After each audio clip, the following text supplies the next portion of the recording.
65-year-old Amos Biwott is not known to many Kenyans. The man who hails from Osoriot, Nandi County in the Rift Valley is now a peasant farmer growing maize for his family consumption in his small farm. Other than growing maize, the man has a few cows that he also tends to at his farm. But why is this man in the history books of the Olympic Games? Kenya is known the world over as the Invincibles when it comes to the 3,000-meter steeplechase races. And this man, Amos Biwott, won Kenya's first ever Olympic gold medal at the distance in the 1968 Olympic Games in Mexico City. But as he tells his story, he landed in the 3,000 meters by default. He was a 5,000 and 10,000 meter specialist, but he failed to make the Kenya team for the Olympics of that year.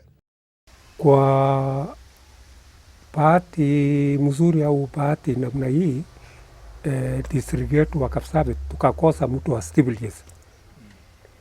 Nikaambiwa nijaribu, lakini nilikuwa nimemaliza maili 3 na maili 6, nikawa namba 3. Nikajaribu steeplechase 68 tukiwa Nakuru, nikawa namba 2. That qualified him for nationals, then East African Games in Tanzania.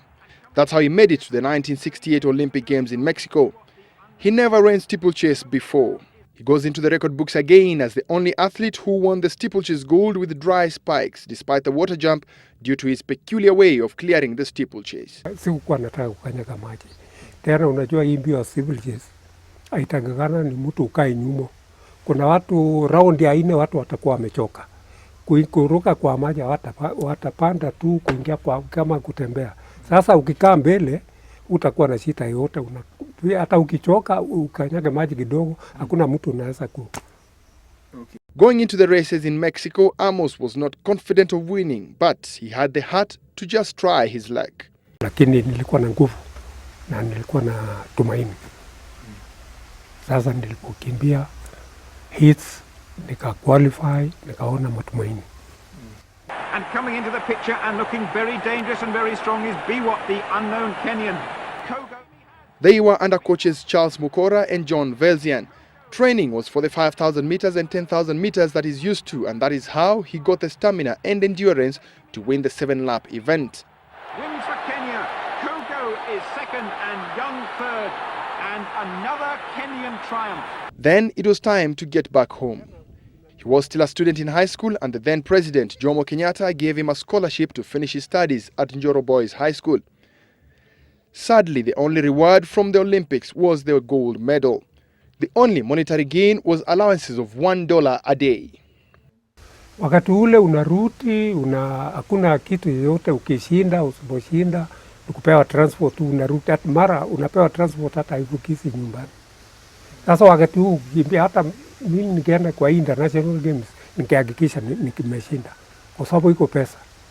Lakini wakati wetu dola ilikuwa shilingi 7 unanunua nini? After the Olympics, he tried out the 1970 Commonwealth Games and the 1972 Olympic Games. He never made it to the podium in any of the competitions. He joined the prison services after school, and transfers to far-flung areas like Mwea and Machakos forced him to drop training. 6 years of service later, he had to leave after he was accused of theft. He then moved to the Ministry of Culture and Social Services. He had already dropped athletics, and he went on to become a watchman at the Moi International Sports Center Kasarani for 16 years.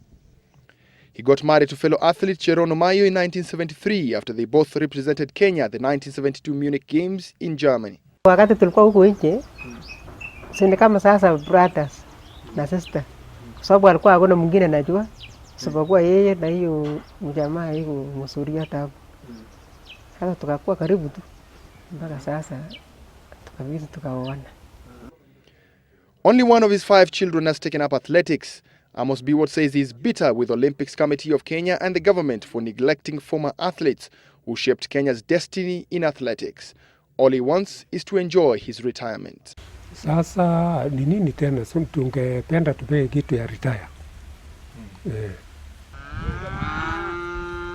Since his first gold for Kenya in the 1968 Games, Kenya has won all the subsequent Olympic 3,000 meters titles, except in the 1976 and the 1980 Olympic Games that Kenya boycotted.